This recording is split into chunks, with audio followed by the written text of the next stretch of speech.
Ambassador, the Democrats are still forming they will have to form a coalition government, right? And you said you were listening to the previous interview, and there was a lot of reference to parties, even if the Social Democrats won by a narrow margin. Could you tell us more about the parties? You have very strong parties. You have a very strong party system. Could you tell us more about it? Because our previous guest, he was so impressed by your party system. And very knowledgeable. I was really impressed to hear Lugardo Bardo speaking about the German election and the German party system. Very knowledgeable and impressive.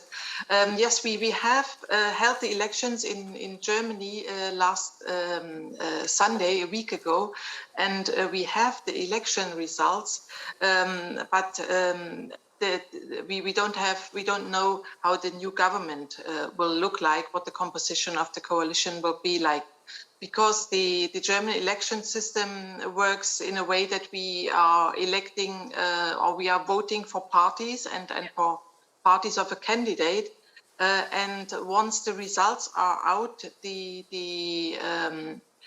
parties with the highest percentages are starting a negotiating process in order to find out whether they can form a coalition or whether it will not work to work together.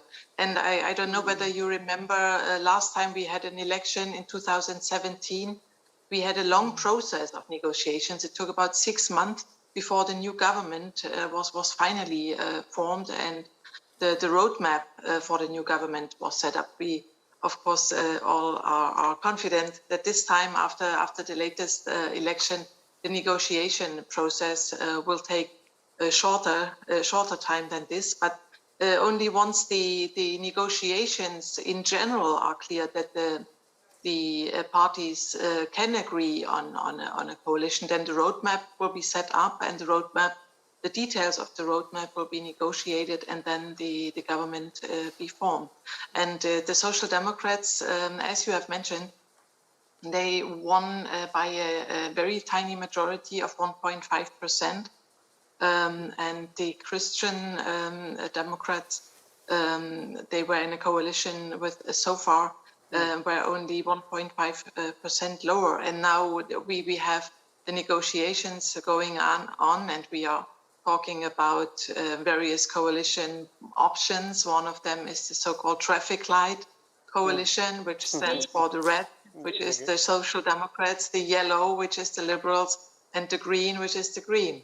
And other talks or other options included the so-called Jamaica coalition. So the Christian Democrats, black, the yellow, the Liberals, and the Greens, So this is ongoing, and it will take some time until this new coalition will be formed, and then only then the new the new chancellor will be elected formally. Madam Ambassador, only then we will know who will be the successor of Angela Merkel, and until then we will have a caretaker government under the leadership of Angela Merkel. Madam Ambassador, it really is fascinating for us, not just looking at this current stalemate and the negotiations that will come over the next few months, but also knowing that precisely because of this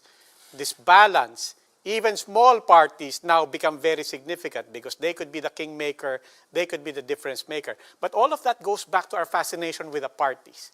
And I guess my question is, where do the parties fundamentally get their strength? What is the foundation for that, for building solid, real, ideologically based parties? Because as discussed earlier by Mr. Barbo, and a lot of Filipinos would agree, our parties are so dysfunctional. We'll say it so you don't have to. It's so dysfunctional, they're pointless, they're meaningless.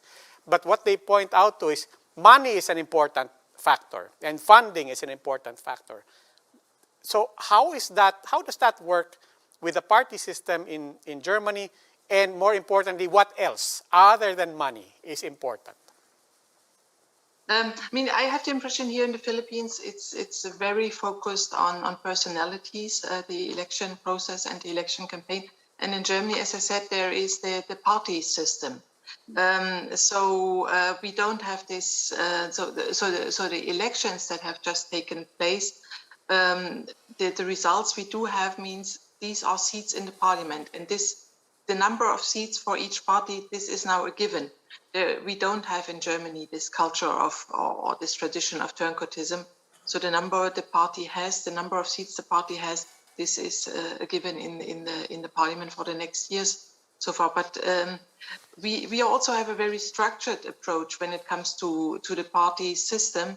And for the election process, there is a funding system which is also regulated in the rules for the elections, and in the parliament with the several parties, with the different political parties we have, this has a very structured approach. So we have a threshold of 5%. Parties who win less than 5% will not be represented in the parliament in order to secure and to safeguard this structure and stability. And the funding also is a very transparent process, the funding process for the parties, and a very transparent and audited process.